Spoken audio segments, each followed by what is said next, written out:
Okay, have you ever heard of something like this? A wound that just appears out of thin air? Today, we're diving into one of the most fascinating and frankly bizarre legends from Japan. It's a story about a mysterious attacker that leaves a very real mark, but is never, ever seen. So, picture this. You're just walking down some quiet country path. All of a sudden, this fierce gust of wind just whips around you, and it's so strong you actually stumble. You feel this strange, sharp chill, almost like ice against your skin for a split second. But that's it.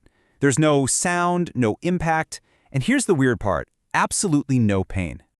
You kind of shake it off, and keep walking. But then, something makes you look down, and your heart just stops. There is a deep, clean gash on your leg. It's a cut so precise it looks like it was made with a surgeon's scalpel. But the truly unsettling part? There is not a single drop of blood. You are completely alone. You didn't see anything, you didn't feel anything, so what on earth just happened to you? Well, for centuries in Japan, people would tell you without a doubt that you've just had an encounter with the Kamaitachi.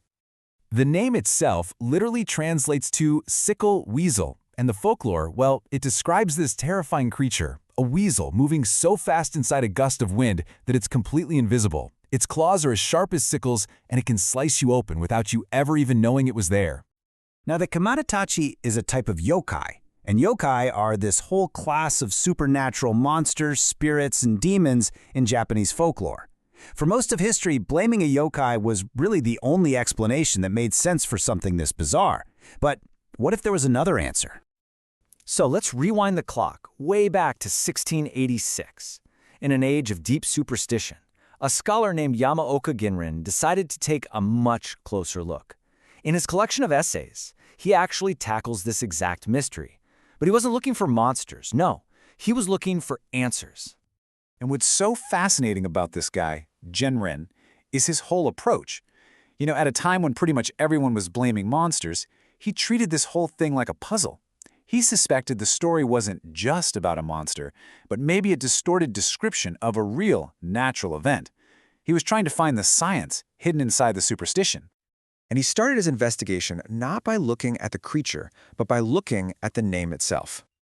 Okay, so get this. Ginrin kicks things off with this brilliant bit of linguistic detective work. He suggests that the name Kamaitachi might not mean sickle weasel at all. What if, he argued, it was actually a corruption of Kamaitachi? It's a really subtle change, but it has a completely different meaning, an attacking sword stance. He believed the clue pointed not to an animal, but to an invisible blade in the wind itself. And this just perfectly sums up his core idea. The real culprit wasn't some monster, it was a natural phenomenon, a powerful, invisible force created by the wind, a clash of energies, as he called it.